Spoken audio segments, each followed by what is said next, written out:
Quick, can you close the door behind you? We are live as everyone is sorting their households out. Welcome to the United Stand, everybody. It is Friday night. We're looking ahead to the first weekend of vaccine passports and everything that comes with the new regulations that are coming in for football fans. I will keep you posted about all that tomorrow while I'm actually at Norwich. Not looking forward to it, but it is what it is. We have to just move with whatever bodies tells us to do. Anyway, joining me tonight on the Friday show, I've got Alex. Alex, mate, all good, pal? Good week? Ready for the weekend? Yeah, really excited for the game, so it should be a good one. Yeah, definitely. Jay, battling traffic to get back in time for the show. All settled in, mate. And now nothing else to do now, mate. I'm guessing you chilled for the night now, mate? Well, hence the hoodie and the hat and the hair is as that, so no blow dry tonight. Tonight, my son's here tonight, so we're watching Rocky IV, the director's cut, proper lads movie. All right, and the best soundtrack out of all the Rockies, by the way. Absolutely, yes. Get that in. Absolutely, still playing it in my Spotify after all these years. It is the best. Beth, looking into the weekend, hopefully we're going to get some better football than we got the other night. It was a bit of a dour affair, but Norwich, like we said, that's the last dead rubber of the season, Beth, now. Everything else now is full-on competitive, knockout and Premier League. So that's it now. The playing around is done and dusted. It all starts getting serious this weekend. Looking forward to it. Yeah, I'm excited. I was a bit conscious about whether it was going to get called off or not. You know, when the Brighton game got called off. But the fact it's not, I'm really excited. It's good to stay on this run when we just beat Crystal Palace. Obviously, midweek kind of cancels it out. But yeah, I'm excited to see how we perform against Norwich, who, I think everyone's expecting us to dominate them and get a few goals there. So it'll be nice to get the goals up because we've not been scoring as much as we'd like recently. Yeah, we got plenty to talk about tonight as well, guys, because we've had the presser before, which Levin covered. Rangnick, we'll get into a few of them comments because they lead into the main topic of tonight, which is the so-called exodus. A lot of agents have been doing a lot of tongue wagging. Lingard, Martial, especially today.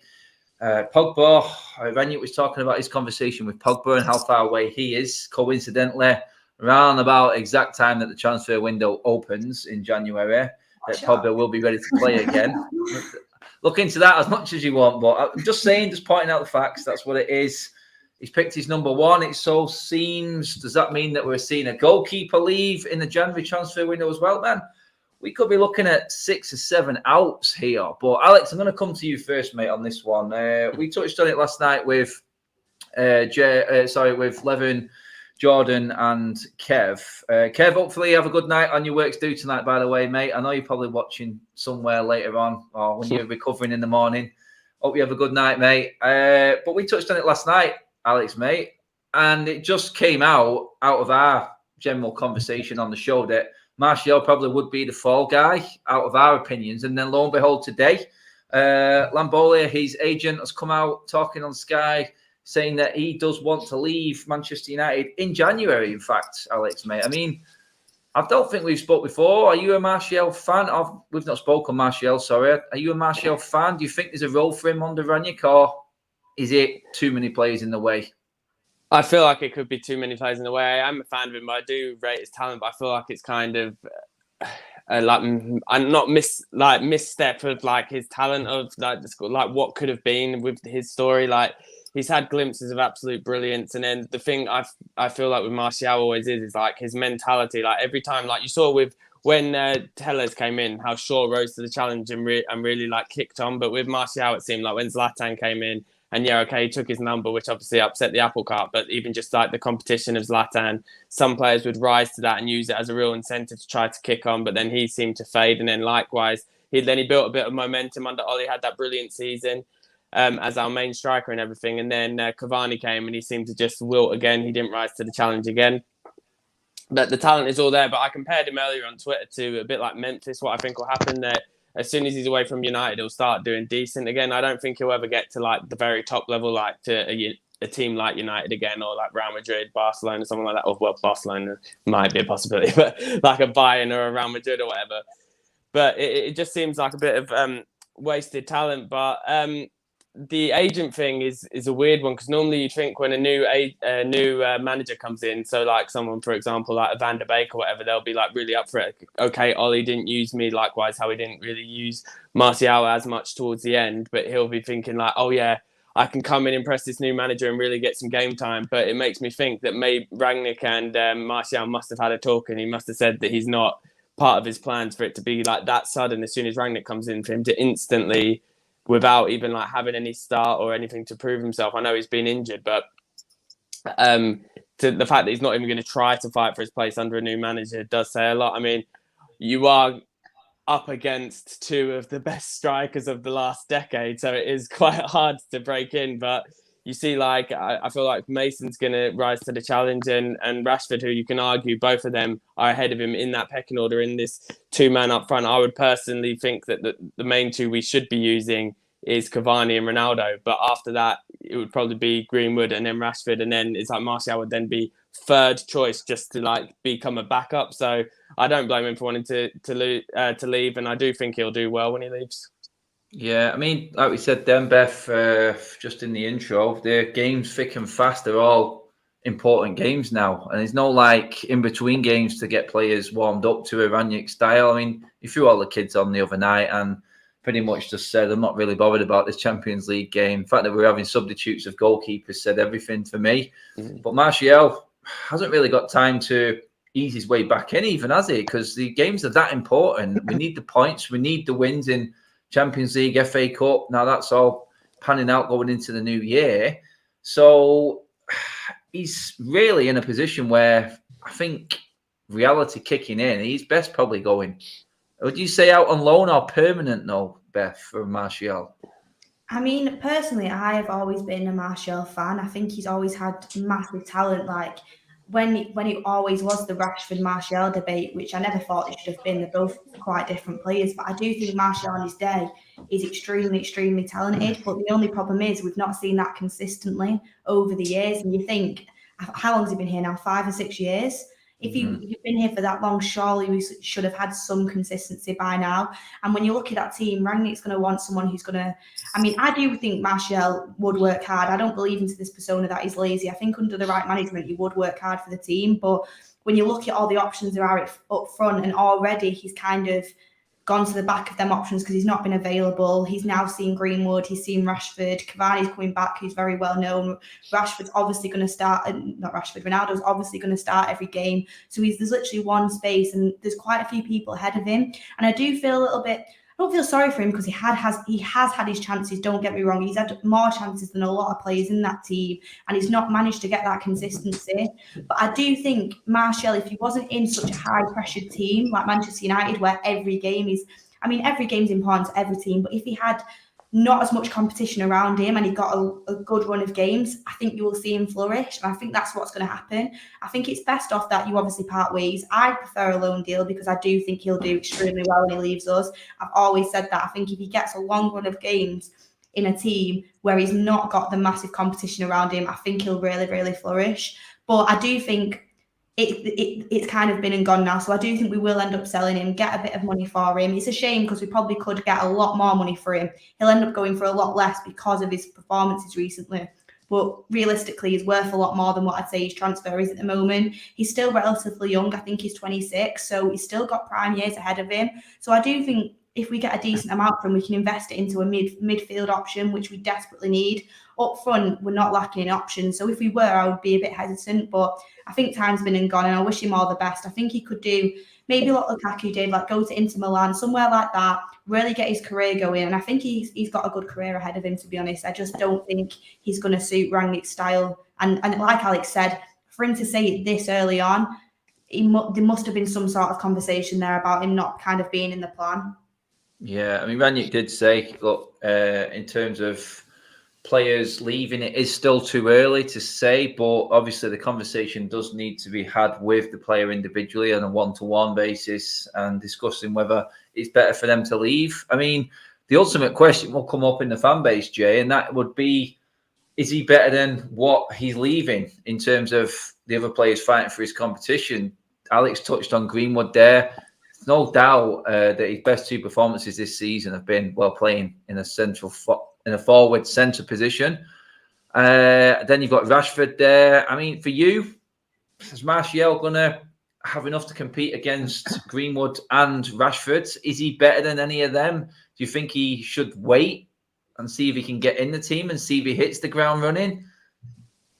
Okay, first of all, I don't want to paraphrase what both Alex and Beth have eloquently said about Martial. I sum him up in one sentence. He's a player for me, clearly massive natural ability and talent, but talent for me unrealized.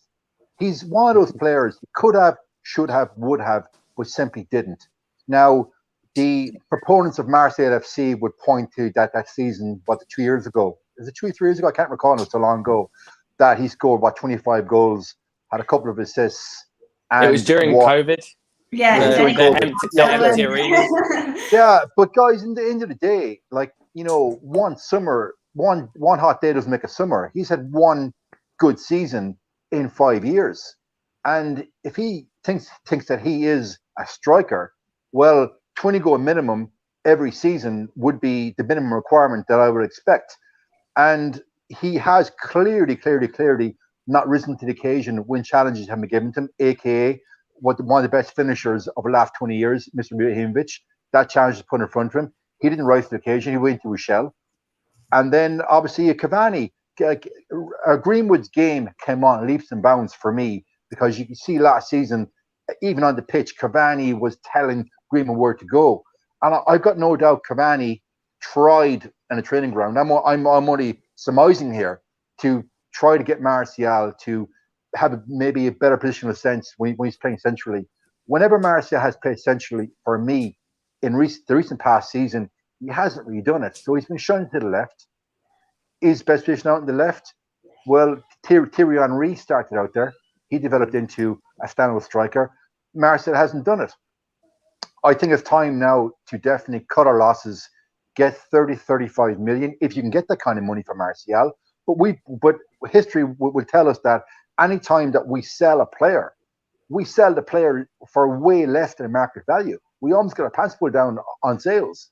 So I know it doesn't affect you or I in any way, shape, or form financially, but you're thinking, okay, we've been linked to this chap Hadira. How good he is, I haven't seen enough of him to comment. But if we are going to reinvest and buy a mythical CDM that we've been linked to for the last 2 seasons in January, well, surely 30 mil, 35 mil would be the minimum that you would look for Anthony Martial. And okay, it's a shame, but it is what it is. I don't want the Marseille FC to come at me, oh, Jay, you never liked Martial. I don't like or dislike any player. I have my eyes and I see what I see in the pitch. And Martial, the last 5 years, his body of work hasn't been good enough. So if we can get money for him in January, good luck, good night, adios. Realistically, I do think I think his best position, comes down to it. He is a winger, and I think when he first started off on the wing, I really saw so much potential on him, and he had that agility, he had that he could beat anyone. I think technically he's so good with the football and cutting inside. I do think the left was his best position. He wanted to move to striker. He thinks he's a striker. Realistically, he's not a Premier League striker for me at all. And then when Ollie came in, he bulked him up, made him be a striker. Then he kind of pushed him back onto the wing. And then he's kind of not got that agility that he did have. And I do think he has been messed about quite a lot. What should have happened with him is from the start, if there was a proper manager in place, he should have been tuned into a very, very good left winger. And I do think that is his best position. And I think he could have developed so much there. But things have been chopped and changed so much. I don't think his mentality is quite there to kind of deal with the competition that you have at United. And sometimes you've just got to part ways and say, thank you for what you've done. And I do think he has been good on occasions. He's given us some good moments. And I think he'll do well elsewhere with a lot less pressure. Yeah, but it did look a couple of years ago, we had this conversation when Jose Mourinho wanted to get rid of Martial. Jose Mourinho did not rate Martial as a centre forward. He didn't believe he was going to develop a centre forward. Hence, he was put in the wing. Okay, and Martial, for me, he has been given enough opportunities. Now, he had the perfect manager in Solskjaer, the empathy manager, the arm around the shoulder manager. That's the perfect manager for Martial for me. But I take your point, Beth. You know, he did put on a little bit of muscle mass up top, but when he's played as a striker. He just hasn't done it, Beth. He hasn't. That's just reality. No, 100%. I think he's not like a top 4 striker. I think he could be a striker like in other teams in the league, kind of mid-table, 100%, or he could go Italy. abroad. He could Italy. He could do very well in Italy or Spain. Yeah, 1,000%. Much slower league. I do think he's physical. A great winger, but it's just you can't just keep hoping for it. You kind of got to move on at some point. True. Yeah. With the point about selling him as well, though, we're gonna massively struggle, because you say how we have a history of struggling to sell players, and Martial will be exactly the same, because he's on like 200k plus, and it's not that. Yeah, exactly, 250. Yeah, he's on 250 and Rashford's on 200, isn't it? So we pay these players these absolutely extortionate wages. And then so it's impossible to sell them, because they'll be like, well, why would I go there? So the fact that he's maybe asked to leave could. The fact the only team that people were saying today it could be a possibility is Newcastle. Yeah, well, that Newcastle one is going to come in. Yeah, but will he think Newcastle's beneath him? Because apparently Newcastle, if you're to believe the rumours, they offered Lingard 200k. So if they're offering Lingard 200k, they'll offer Martial what he's on now as well. The thing is, though, I know we need the money, but I wouldn't mind loaning him out and then him playing well and then his price going up. Do you know what I mean? But then I do agree with that, because Super Chat, though, I do think his hold-up play would support Ronaldo quite a lot, but I do think his time's kind of up now. Yeah, it's like a case of you're all talking there. We've seen the best of him, like Jay said, on the wing there, but this system, you kind of look at it, and if I'm in Martial's shoes right now, I'm looking at it going, so it went from a possible 3 positions I could be playing in to 2 and 4 people in front of me. Kind of looks like we need to be going elsewhere. And the fact that it's his agent that's come out and said this kind of takes me straight into the Newcastle sort of avenue there, with them being the ideal sort of place for him. He will be idolised if he plays well. He will play every single week. And you know what? If they do survive, big things could be on the agenda, and it could be good times up at Newcastle if they do stay up this season. And in January, if they do get that sort of player, like we all said when Newcastle's takeover happened, that sort of player, the next level down was what they would be looking for. But Martial could get better at Newcastle, and it does look like that is an ideal move for him, I would say. But the thing is, though, because Callum Wilson's quite prolific for them, would they then want to swap to a front 2, or would they again say to put Martial on the wing? Well, this is Eddie Howe, isn't it?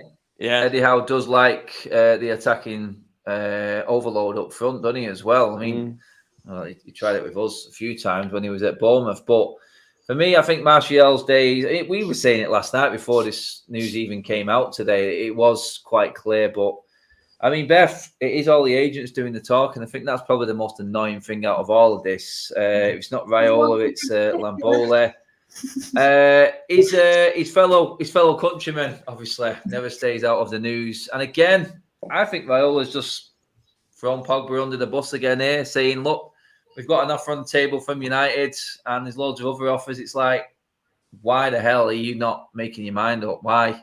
What's the point? Do you know what I mean, Beth? It's got to a stage with the fact we've been on shows before and we've argued the point for Pogba coming. I've always said, I've been in the camp, look, I know what's there. I want to see him with a different manager. But I'm at the stage now. I'm just absolutely sick to the teeth of the situation now, and I'm done with it. I really am. I can't be asked with this knobhead of an agent coming out, all the time and spouting absolute crap like he's running the show. I'd rather just see you later. I'm done with it. But I mean, where are you at with this now? I mean, honestly, we were talking last night where he would fit in, maybe in one of the treble 2 positions, and then Raiola comes out the next day and just makes it look like I can't even be asked. I can't even be asked trying to fit him in now. The thing is, like Alex Ferguson said the first time he left, Pogba's a good player, but his agent's an absolute whatever, you know what I mean? So his agent, I can't be bothered with him. Every time he comes out in the news trying to get a bit of limelight, trying to get some headlines. And what I can't understand is why Paul Pogba lets this happen, because I'd be so embarrassed if I was the player, if my agent was coming out and stuff like this. He disrespects Manchester United on a monthly basis, which is the club you're playing for. I mean, you should have some pride around that. And also the way he speaks in the media is just, it's so unprofessional. I understand he gets good deals and stuff, but he clearly has an agenda against Manchester United, saying today that City have 5 league titles and we have none. I mean, The what is that Haaland's. about? Come on. Basically baiting out there, you will not be getting Haaland, which is fine, fair enough.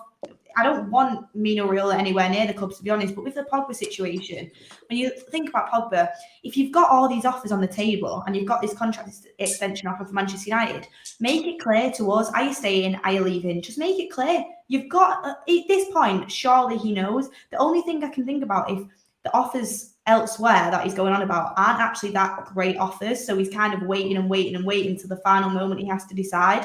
He might be seeing whether Rangnick can turn it around and whether we look like challengers again and what the future is for Manchester United before he does decide. Because if you think about it, we are offering him a lot of money. I think it's 400 grand a week. I mean, other clubs won't be going much higher than that. I can tell you that. And we know, I don't think Real Madrid's on the cards anymore. PSG aren't on the cards anymore. So what clubs are actually going to offer? Juventus. And for me, if you look at Juventus and Manchester United, I think Manchester United's got a bigger future ahead of it. So I don't actually think there's as many options as Mino Raiola's making out.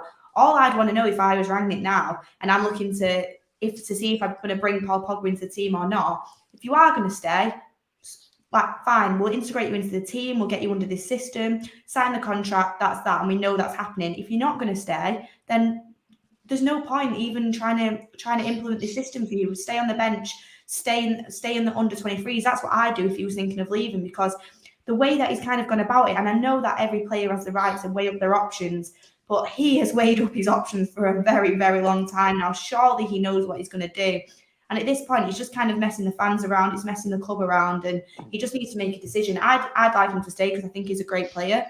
But if he doesn't stay, I'm not going to be absolutely gutted. I think the team's fine without him, and I think we can invest in other players elsewhere. So for me, I'm not really bothered anymore. I could not care less, to be honest. If he stays, great. I mean, Jay, you were talking about the inconsistencies of Martial there. And then we're talking about how much money he's been offered and whatnot. Pogba's double that, and you could argue that he's been just as inconsistent as Martial has been. It's a point now where United are like seriously, if we're going to make this move, if we're going to go all in on this change and move the club forward in the right direction, then this sort of player agent combined on stupid wages, it just needs to stop, doesn't it, mate? Now, I mean, like what Beth said there, I mean, I like Pogba as the player, but it's the party and just the aggro that comes with it. Now, I'm just fed up of it, and that's where I'm at with it, Jay. I think it hasn't been brilliant on the pitch, mate, and I don't think we've seen the consistency, again, that word consistency, from Paul Pogba for what he's demanding. Adam, look, we're of the same generation, so we view football probably in a different context than a lot of people that are watching right now in the chat. And that's fine. But for me, Paul Pogba has been dead to me since the Leipzig game November last year, when Raiola came out the night before the game. We're in a must-win game away from home against Leipzig, and he's letting his agent spout more bullshit the night before that game. Our manager brought Pogba on in that game because he lacked bloody well backbone. That's the state of the club. And I feel the club now is on the cusp of a reset. And you reset without the circus that is Paul Pogba. And Mino Raiola does not have a shred of respect for the club. That's very obvious. There's no respect there whatsoever. So Mino Raiola does not speak out just willy-nilly. When he speaks out, he's speaking out because Paul Pogba is telling him to do so. Because Paul Pogba will not do it himself. Cast your minds back, guys, to last year. You remember the game, and someone in the chat will know, the game when we had a free kick and Paul Pogba ducked. Remember that? Sorry, free kick against us. Yeah, he ducked. Remember, he ducked. Oh, yeah. And the other team scored, right? Pogba went very quiet on social media. Then 2 days later, he's away with France. His next post was him dancing up the steps to the French team training camp. There's no mention of United on his Instagram. Very, very little. It's all France. And, you know, the Paul Pogba FC brethren would come out with, oh, he's great in his day, world class, blah, blah, blah, blah, blah. But how many times in 5 years have we seen this world class? 6, 7, 8, 9 times, if that, in 5 years? Not good enough. I do think he hasn't been played. Sorry, Beck, go ahead. I do think he hasn't been played in his best position under Ollie. I think he was trying to make him into something he wasn't 100%. But still, it's still not good enough for a player of that talent. Look, that's fine. And I take your point in that. That's a very fair point. But I am sick of the entire circus of Riola and Pogba. Like, to give Paul Pogba 400 grand a week on what? It'd be another 3 or 4 year contract. That is a huge amount of money invested in a player that hasn't done it, and take Adam's point, on a consistent basis over the last 5 years. That 400,000 per week could fund 2 additional players, possibly a right back, because jury's out on Armour Wisaka, or possibly another centre back because the jury is out on Maguire, it's out on Lindelof, or Lindelof has improved. So to invest that kind of money in Paul Pogba, I think it's money that can be better spent elsewhere. Because let's face it, right? We're going to have an exodus in the summer. Mata's gone. Who else is gone? Mata, Lingard, Cavani, Lingard, Pogba. That's 6 already. The superstar centre back that's Phil Jones, he's gone, we hope. That's Probably 7. Donny as well, to be honest. That's well over $1 million a week in wages. So if you just think, right now, there's 250k being paid out already to Martial, who doesn't play very often for us. They're proposing 400,000 euros per week to Paul Pogba. That's 650,000 per week on 2 players that be inconsistent over the club. Is that good business? I don't think so. And then Paul Pogba, then clearly Paul Pogba is hedging his bets. This is it, isn't it? I mean, on top of that, they're using the club, they're using the fans to get a better deal elsewhere. And if they don't get the better deal, wait and see. If just say hypothetically speaking, Juventus, I don't think they've got the money. No, do Real Madrid have the money? PSG? You do, but they're going all in for Real Madrid. Yeah, exactly. So who can afford the wages?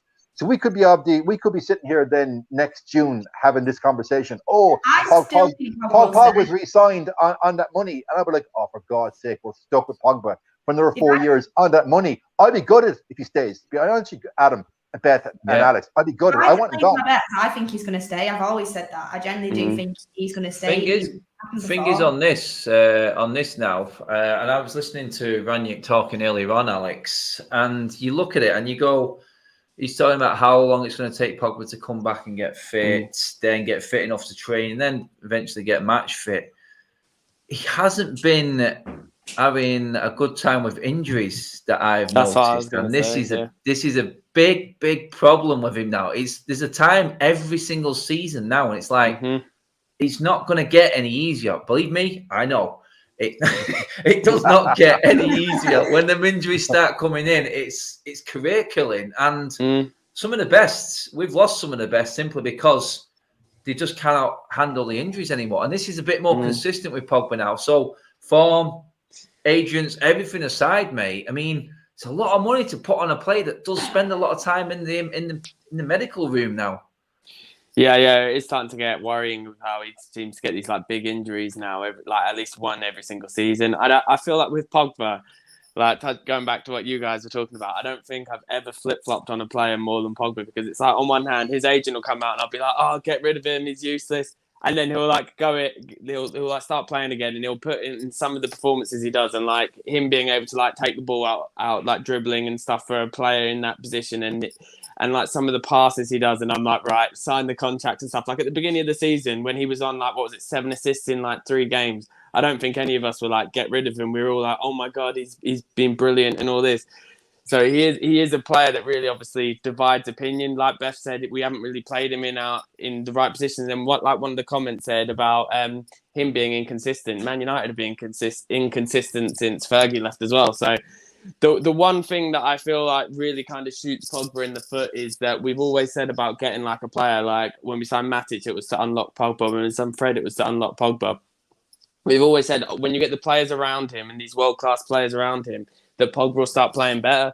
But then Bruno came in and just instantly gelled to the team within like first game pretty much. He was like brilliant. And then in like a similar position, okay, not the exact same position, but similar to where Pogba would like to be playing for us. and then he had no bedding in process, and he like lots of people now say that he's already surpassed what Pogba's done at United. So it is a difficult one. I feel like what Beth says, that if he stayed, it wouldn't surprise me one bit, because you look at the two teams really that I could think of would be PSG or Real Madrid. Real Madrid, because Modric and Kroos are quite old now, maybe they'll want to take a new midfielder into the next generation. But obviously they signed Camavinga already, and they might look to someone young, because if you face it, like we're talking about these big wages and like the injuries and stuff. Pogba's now 28, so it's not like he's a young guy anymore. He's like really old. So I feel like I've always said that like we're the only club that are going to offer him that amount of money, in my opinion. Because okay, you can say like the free transfer and then you get the signing on bonus, which does affect things, but it's like Bayern aren't going to pay someone that much money. Would he go? The one worry would be is if he was to go to like a team like City or like Chelsea or something. But I don't know. I don't think Chelsea would pay as much as that. And then I don't know. Yeah, Pep wouldn't want him because I don't think he'd fit their system well enough. So it really does. I feel that's why Pogba hasn't really like come out, and that's why like the story leaked when Rangnick came in. Like, oh yeah, Pogba's seeing how it goes with Rangnick and seeing if he re-signed. So it really wouldn't, like you guys are like saying like, Jay, sorry, you're saying about how you want rid. It really wouldn't surprise me if he re-signed, because if that's true, and so many sources are saying it, that we've offered him this 400k. I actually think he said that he wanted. He like went back saying he wants to be the top earner in the club, which is more than Ronaldo. I think Ronaldo's on like 420. He said in the Prem. Yeah, but Ronaldo already is top in the Prem. So if you're top of United, you're top of the Prem anyway. But it's we know if you're playing at United, then you're right up there. Yeah, you're going to be top anyway. But I feel like I would be, even though Ronaldo's obviously so old, I would be flat out insulted if we paid. Even though I rate Pogba, I'd be insulted if we paid him more than Ronaldo, because obviously Ronaldo, number one, is a club legend, and obviously he's like one of the biggest legends in football ever, and he's doing it on the pitch every single week as well. But everyone that wants him gone, don't be surprised if he stays, because I think it's a lot more likely than people think. Alex, you know what the problem is with Pogba? You know what the problem is with Pogba? You know what the problem is? The problem with Pogba is it's the hope that kills you. Start of the season, he's knocking in assists for fun. But as you know, it's going to end. And when it ends, it's going to end for a long time. He's get injured. And the injury thing is phenomenal. Guys, a super check him up there. I can't remember the chap's name, but he said, a question for all of us: if we could do a straight swap for Pogba, who would we swap Pogba for? That's a great super chat. Bellingham. Bellingham. Yes. Oh, yes. No, good call. Bellingham. Good call. Yes. Good call. You know what? Bellingham's probably worth more than Pogba. I don't think you get the swap value. Oh no, he is worth a lot. Yeah, that would definitely be the dream replacement. Well, do you remember what Rangnick said? He said, I watched this video on him like a little bit ago, and he said he prefers to play players on a first contract rather than a few contracts in, because they're a lot hungrier. So I don't know if that'll have anything to do with it. Well, this is it. You know what I mean? It's you look at it now and what Raiola's saying with all the offers and everything on the table. It just looks like it's a money-oriented move. He's bluffing. There's not. They can't. It's just Pogba will go where the money is, and no one. Why would you? Apart from us. Looking at the situation, looking at everything, I think like you all touched on, the fact that he's got nowhere to go is the only reason that he's holding out on this signing this deal, because there's no one who can afford him. There really is not. Spain is dead. It's finished. Italy cannot afford it. Germany, no one's going to go there because it's a one. They're too well run to do it. Spain, one-team league. It's boring. You have to be in the Premier League, and in the Premier League is where Pogba has been found out. International duty, no problem. But Pogba's been found out in the Premier League. Someone made a chat in the comments there saying it's only United fans that rate Paul Pogba. No one else does. No other fans rate Pogba. They all think he's crap. Well, the thing that really annoys me is that they all say, "Oh, look how it." A lot of rival fans say, "Oh yeah, look how he plays for France," and United are ruining his career. You cannot compare the pace of international football to Premier League football. He's not going to get caught dawdling on the ball in midfield in international football because it's nowhere near the intensity of the Premier League. So I feel like that's like such a bullshit, like cheap excuse that people use. Yeah, just to answer the guy in the comments there saying I was talking crap regarding value of Bellingham. What's Bellingham won compared to Pogba? Well, he's got 6 months left of his contract, mate. And Bellingham, we know how Dortmund works. So let's just speak in reality terms, right now in the market, Bellingham is worth more because Pogba's contract is finished. Hence why I said that.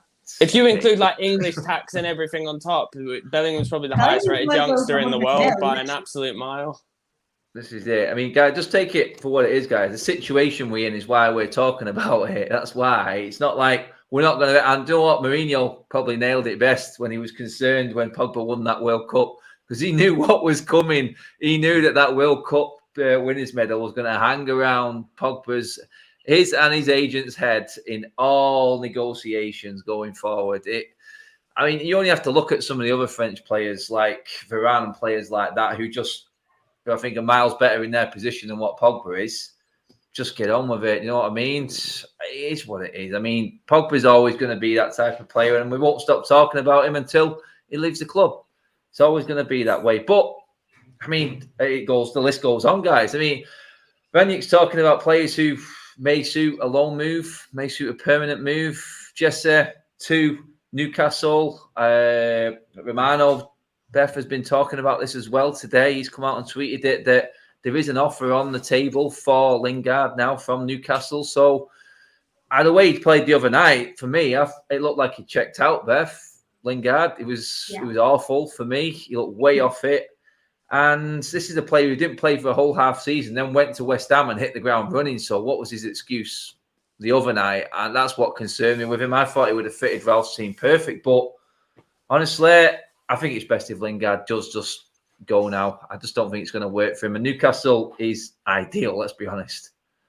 Another player similar to in what we're saying about Martial, when the way he kind of played in that game, usually you can really tell when Lingard's trying to get his spot in the team and he's really like, and I'm not saying he didn't put effort in because I think that would be unfair, but I don't think he looked like he was really trying to get his start in the first 11. It kind of looked like he already knew that he was leaving. I don't know if that conversation has been had there as well, but I think with Lingard, when he was coming on partway through the season, when Ollie had obviously promised him game time, he was obviously trying to get his way into the team. I know he was playing with the regular first 11, but he still seemed a lot more aggressive, a lot more eager to get forward. When I watched him on Wednesday, he put in a shift, but I did not think he played well at all. And if that's your kind of claim to get into the first team of Man United, then there's not really a chance, to be honest with you. And I do think Jesse's one of them players that's on the cusp. I think when Ferguson left, and obviously Jesse had some good moments in that time when we were quite a poor side. And I think now he's just not quite good enough with the players that we've got. I think he should have moved to West Ham in the summer. I think he should have realised himself that was the best option for him going forward, and that it was a bit unrealistic. And there's no shame in doing that because West Ham is still a good side. And these players that we've got in his position, Bruno, Donny, Sancho, these players are ridiculously good players. And I just think he's just not going to be able to get into this first 11. I think he knows that. I think he wants to move in January desperately because he'll be looking at the England squad. And I'd be happy to part ways with Jesse. It's annoying we didn't get the money for him that we should have got in the summer. But I'd definitely be happy to part ways with him. And I think he's a very good player. I just don't think he's elite level to play for Manchester United, apart from being a squad player. And I think him himself wants more than that. I mean, on that, Jay, I mean, did he play like he himself thought he didn't belong on that pitch with all the reserve and youth players in the week? I mean, is there that type? Have we let players get to this stage at this football club where they think they should be able to play in the bigger games? They're good enough to play in them games. They're basically too good to play with the youth team players. And I'll bring you in onto the Scott McTominay interview as well on this similar thing, Jay, because I know you're bubbling inside waiting to get into this one. But I mean, it does look like the so-called, I'm not saying he's average, but he isn't our best player. But there seems to be an arrogance around the players at the moment, not only on the pitch, but like Scott McTominay's interview and the way Lingard conducted himself on the pitch the other day. I thought, you know what, mate? There's some kids there that are looking up to you, that have seen you come through that youth system. Same with McTominay, and then underperforms season after season after season, and then to be the way you are. I think this is where Ralph's job is probably even more difficult in handling this sort of culture around the club at the moment. And you said before, mate, if we're going to make a fresh start, we make a fresh. It starts everywhere. People are saying we might need Lingard if we're selling so many players, but you know what I mean? He has to stamp his authority down and set a benchmark, doesn't he? Okay, I'll take young Jesse first because, end of the day, Jesse's a young player. He's still developing and all that. Why is he 28, 29? Like, I remember there back in August, we did a large portion of a transfer show discussing Lingard and saying how we wished him all the best and signed the deal, go to West Ham, good serving the club, wish you all the best. But it didn't happen because clearly a conversation was had with Solskjaer, and Solskjaer guaranteed him first team football. So you got to look at from that point from Lingard.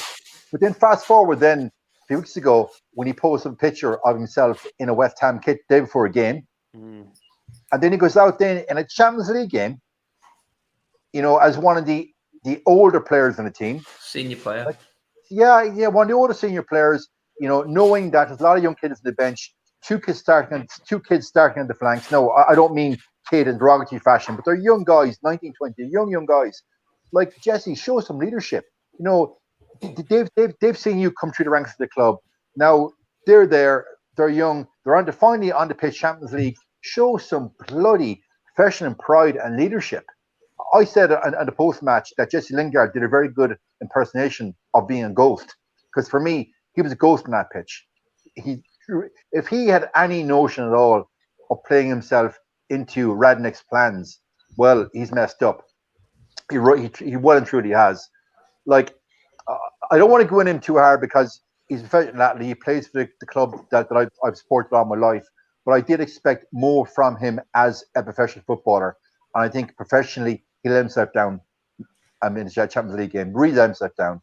I thought Matt as well, though. Well, Matt's legs are gone. They've been gone for years. I think Ralph set a trap, then a few of them fell into it, Jay. Yeah. Look, now it's going to be, well, Jesse, I gave you a chance. You didn't take it. So now you're on a transfer list and you've been sold in January. And I hope that's been the conversation subsequently to Jesse's abject performance. Like, even after posting a picture of yourself in a rival team's kit night before a game, like, Jesus, who does that? It's lack of professionalism. At a point you made previously about how when Pogba came back from the World Cup with his World Cup winners medal, full fact that one of the first players to grab around Pogba because of social media dancing and pissing about was definitely Jesse Lingard, because we saw it. Lingard thinks he's better than he is. And he does. Which brings me on to the next player whose mouth is writing checks his body can't cash. Scott Max Sideways. Now, Scott. He only did one, though, mate. He only made one sideways pass apparently in the interview. Like, oh, mate. Okay, first of all, right, it wasn't a post-match interview. So we can't say, he said it in the heat of the moment. It's post-match, adrenaline is up, blah, blah, blah. It was a controlled interview that had been pre-planned in his diary. And the interviewer asked him a very level-headed professional question. But if you even watch his facial expressions, it was like, who are you to ask me about passing sideways? I'm Scott Mctominay. I'm sorry, Scott. What have you won, mate? Come back when you've won a few Champions Leagues. Come back when you've won a few Premiership titles. Do you not think he's like on edge though, because they like obviously read the stuff in the media and social media and stuff like that, and that he knows that him and Fred are criticised all the time. So he's like, oh well, he didn't say that, and like he thought that they're like trying to push him down that narrative. And I think he was asked a very fair question by the interviewer, and I think his facial expressions and his body language, it was very truculent, and it was, who are you to ask me about passing sideways? And then to respond in the manner he did, to saying that Ralph stated that I passed sideways once. I don't think Ralph actually said that. So he's misquoting his manager as well for me. Like, I do interviews in the media after bike races, and races that I should have won when I'm second or third. And I was a total dick to reporters because adrenaline is up, you're expected to win, you don't win, and you're being an asshole. And I hold my hands up. But Scott was doing an interview. It wasn't post-match, as I said, and I think he could have. And look, guys, all these players get media training. So to do an interview of that nature that was pre-planned in your diary, at least show the interviewer some professional courtesy and answer the question. Don't be so bloody well defensive. You're Scott McSideways. That's what you do. Stay in your lane. So I was disappointed in the interview, to be honest with you. Yeah, I mean, Jesse, I've talked to Beth about Jesse. I've talked to Jay about McTominay. I have to leave this one to you, Alex. You've been sort of on this from the get-go of the season, but another player that could possibly be out if you take you're taking what Ralph talks about in his interview seriously, which I think we all do. De Gea is his number one. Dean Henderson has to leave the football club then, mate. That's the one of these keepers has to go. Heaton is a number two. Henderson sees himself as a number one. A chance to sell, or would it be another loan? Because we've got De Gea for a long, long time still, mate. I don't see how Henderson gets into this team if De Gea is here at all, mate. So would you just sell? I mean, that would be the sensible thing, wouldn't it? I personally would sell him, but again, it goes back to the mismanagement of the club. We just played someone who our main goalkeeper's on 350k, and then we gave our sub keeper it was at least 100. I think it was 150k. 130, I think. Okay, 130k. Yeah, so again, who's going to buy him? None of the top teams will want him. So okay, that rules out any of them. Like other teams, like a West Ham or anything, don't really need him. So how low are you going? I always make the joke about, he's off to Norwich and stuff, but Norwich aren't going to be able to afford his wages. He's not going to be able to go abroad. So he might want to move in January, but it might just be a case of like having to loan him abroad somewhere, and then we'll subsidise like half the wage. Like who do we? Oh, like Alexis, like what we did with Alexis. That seems because again we've just given another average player extortionate wages. People got excited the other day in that young boys game because he runs around like a headless chicken, sprinting out from the box every 2 seconds. He thinks he's like Neuer with stuff like that, but Neuer actually knows when to do it. We saw against Burnley when he did that. It was disallowed in the end, but he ran out on Chris Wood and he got completely mugged off. And just any like top team will be able to do that to him because they know how erratic he is. And I saw someone before compare him to Joe Hart with how he like gets like so over emotional and stuff. And it's a brilliant comparison. It was Kev who said that. And it's literally a spot on comparison because that is exactly what he's like. And he has this weird cult, and it just shows. It literally shows on like football Twitter how anyone can get like a little cult fan base. Because you have these like people of the Dean Henderson FC, which it blew my mind that this was even a thing.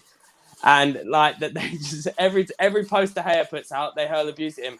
I saw a father put out a picture of he bought his son a goalkeeper kit with De Gea on the back, and the little Henderson fans were swarming him, like saying stuff about like his kid and stuff because he had a De Gea shirt. It like blows my mind. It's like I don't know how old these kids are, but they clearly don't realise that De Gea is a club legend.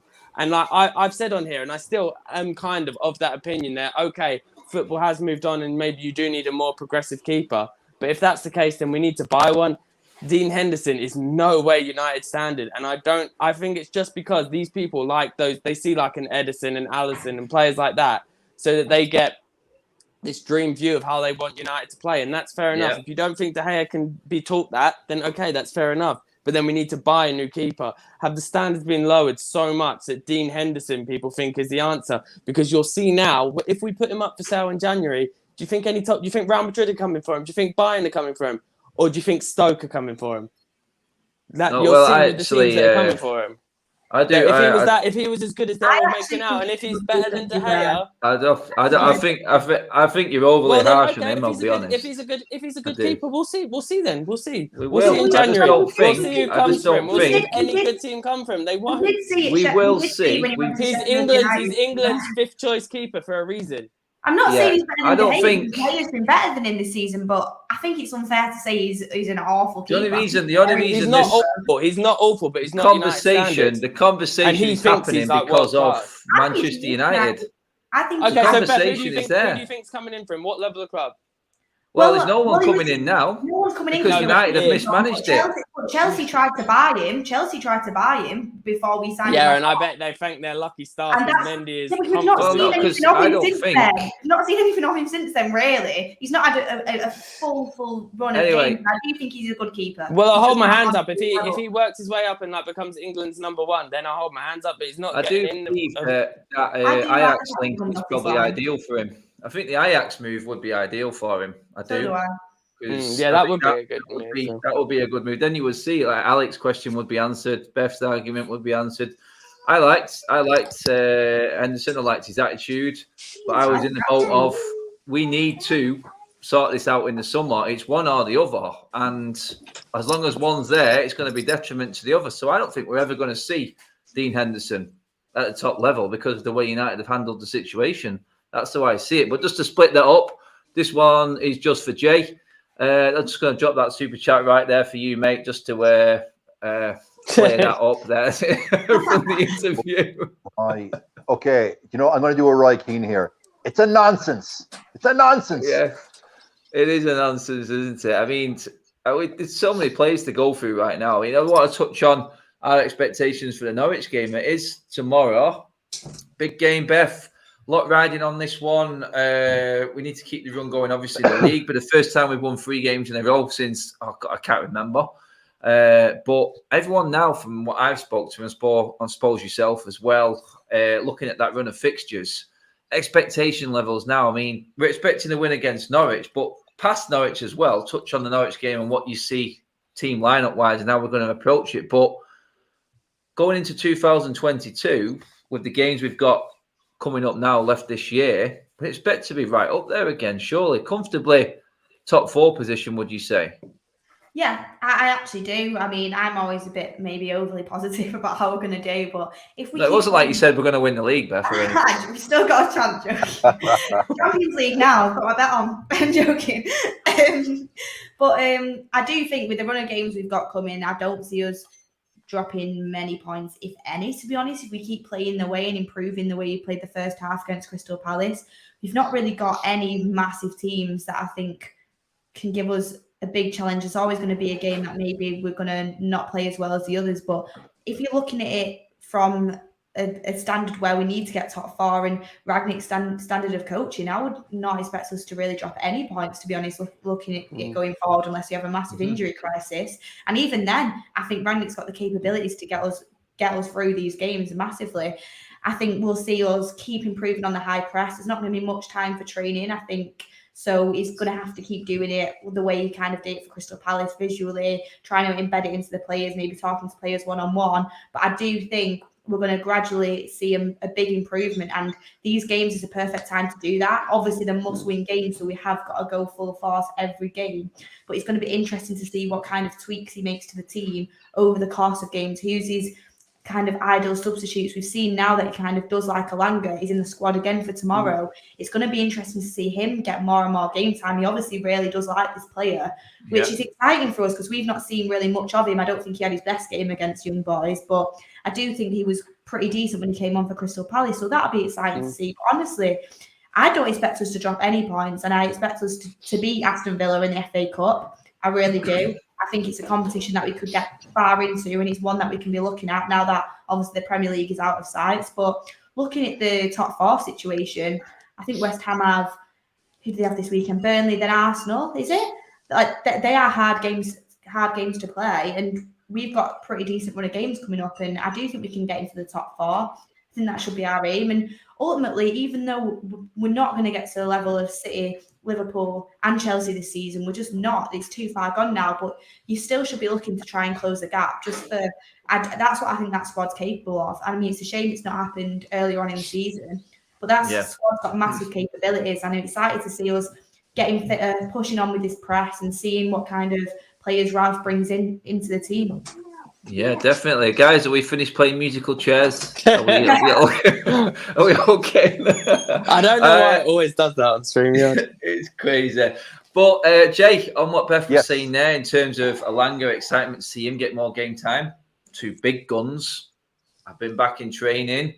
Are we thinking over this next few games, maybe not Norwich, but I mean, they are available. Varane, Cavani coming into this team here now, and this is why I think I'm more confident going into these next few games and us being right up there in terms of top 4, that we've got the likes of Varane coming back. We've got the likes of Cavani coming back, who I think is ideal for Ralph Rangnick. He's just like the perfect player for him. But in that as well, mate, the fixtures we have got coming up on paper are the ones you'd expect now for us to really be stamping our authority on. And if we do play like we did against Crystal Palace, defensive zero mistakes, then we are going to be with more than a chance of being right up there come 2022, mate. For the first time in years, I'm actually have confidence in the manager. I don't have confidence in every player, but I have confidence in the manager and his tactics. To stay out there, first of all. The players now, that's another story. But look at the fixtures. We don't play Man City until March. I think we Anyone don't. in the top four. Yeah, we play. No, I think we play West Ham. Is it mid-January, early February? So they're the only team kind of in our realm. So look, the old cliche. Games that won on paper. But if you look at this run, we should be taking, I would say, 85-90% of the points on offer. If we don't achieve that points total from that run of games, I'd be very surprised. Clearly now, top four is the minimum, but not top four in a context where you're third, for argument's sake, and you're 25 points behind the winner of a title. That for me isn't good enough. We get top four, and we're within 9-10 points of first place. Well, that for me would be a success on a Rangnick. And obviously then the fact that the big guns, the Varane, the Cavani coming back. And I just hope that, I know we will see that front two of Cavani and Ronaldo. Sorry about that. Yeah. I'm back on. Sorry about that. So I'm just waiting for the day that we see Ronaldo and Cavani up front. Because that strike force, a combined age of 70. Imagine that, combined with a 70. But it's just going to smashing goals. And then behind them then, obviously, the Bruno, maybe Rashford, if Rashford finds some form. So, guys, the future's bright. The future's Ralph. That's it. Ralphie's wrecking it. Someone needs some WKD on that door hinge, by the way. Whoever that is in the background. There's people, sorry, keep coming in and out of my... Oh, is it you, Alex? Oh, Yeah, sorry, I wasn't dropping anyone in it. Alex, do you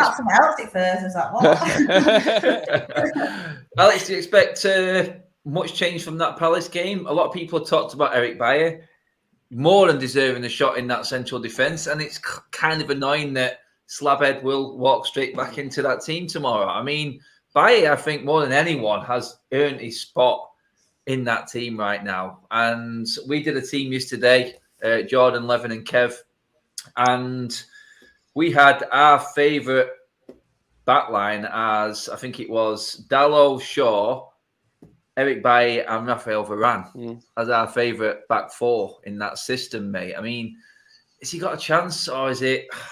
And the question came up then, someone super chatted it, does this captaincy change? Is this what he's keeping Eric back? Is this what he's keeping Maguire in his place in this team, mate? Really? Yeah, 100%. I feel like Maguire is better than a lot of people make out. Like they like to make out like he's useless, and he really isn't. But he's a good defender, but he is out of form, isn't it? Yeah, 100%. Like at the moment, I would for sure have Bailly in, and I would have Bailly, Varane, and yeah, sure, at his best. I don't know if he's back to his best. I feel like he might need to take a little bit more time out competing with Tellez to get fully back to his best. But obviously, sure, at his best is our best left back. And then you'd have to say at the moment, Dalot. But obviously, that's a changing situation going on. In terms of who I think should come in for Norwich, I think it's without a doubt that, okay, I might be a bit biased, but I think Greenwood should 100% come in for Rashford based on, like I've said it so many times on the show recently, that since he's come back from injury, when he starts, he just doesn't seem to have the same impact as when he comes off the bench. So, we've seen Greenwood obviously come in and do really well. So he's who I would start. Sorry again for this, put me up in the background and walking in and out again. But Greenwood should 100% come in. I don't think he will. I think it'll be Rashford, but it just seems to be that like age bias thing, because like when I see them both play at the moment, especially, that Greenwood just seems to be on a different level to Rashford. But you can say, okay, Rangnick likes that running in behind that Rashford provides, but I feel like he does that a lot better when the opposition's tired. Like we've seen, like he is such an effective tool since he's come back from injury in all those games that he scored in. When he's come off the bench and defenders are tired, and then he can run in behind, it might not be the case with Norwich because they'll probably sit deep the whole game. But then even more so, then Greenwood's better against a low block than Rashford is anyway. Very true. It's got to that stage. We're going to put our predictions in and give our scores for the game tomorrow. Anyone who someone made a comment before about Beth's top. Is that a Celtic top? I think they probably like playing with that top in Scotland, being that cold. It's playing Cardiff anyway. Beth, we're starting with you. I've not seen it on the group yet, or if you've put an actual score in for this game. What are you going with for tomorrow? Well, I have. I went a bit early today. Usually I leave it because... You want to see what everyone else says? No, someone likes to copy me, actually. And I've been having words with him because I keep creeping up the leaderboard and I keep seeing him copy me because he's up there as well. But anyway, I've gone with 3-0. I don't think we'll concede because I do think we'll pin them in, and I don't see Norwich causing us that much trouble defensively. We've been pretty solid defensively, and Crystal Palace kind of didn't really have any chance apart from that one that they should have scored. But and I think we will score a few goals. I was going to go 4-0 actually, which might actually be a little bit... I didn't want to push it too far, but I do think the amount we pinned them in last game, Crystal Palace, we should have scored 3 by half time. And I think it's only a matter of time before you start putting them in the net. So I do think with the team that we're putting out there against that Norwich side, I do think it comes comfortable 3-0 for me. Comfortable 3-0. Jay, you confident as Beth? I actually am very confident. I haven't been confident in probably 2 years of a United win. I actually think we will concede. If Maguire plays, we're going to concede. So I'm going to go 3-1 with a brace from Ronaldo. Oh, I like that. Alex, what you having, mate? Yeah, it's kind of boring to repeat what everyone else said, but I'm predicting 3-0 as well. I haven't had United players in my FPL for absolutely ages under the Ollie era, but I just today, because I didn't realize that someone was playing. Yeah, I bought Ronaldo. Yeah, me too. I had to take minus points to get Ronaldo back in my team and made him captain, because I feel like if we're not going to smash it, if we're going to smash the team this season, it did cross my mind triple captaining him, because if we're going to smash someone this season, it will be Norwich, but I'll probably save that for Norwich at Old Trafford. I've transferred Dallow in as well, mate. 4.4. I thought about that.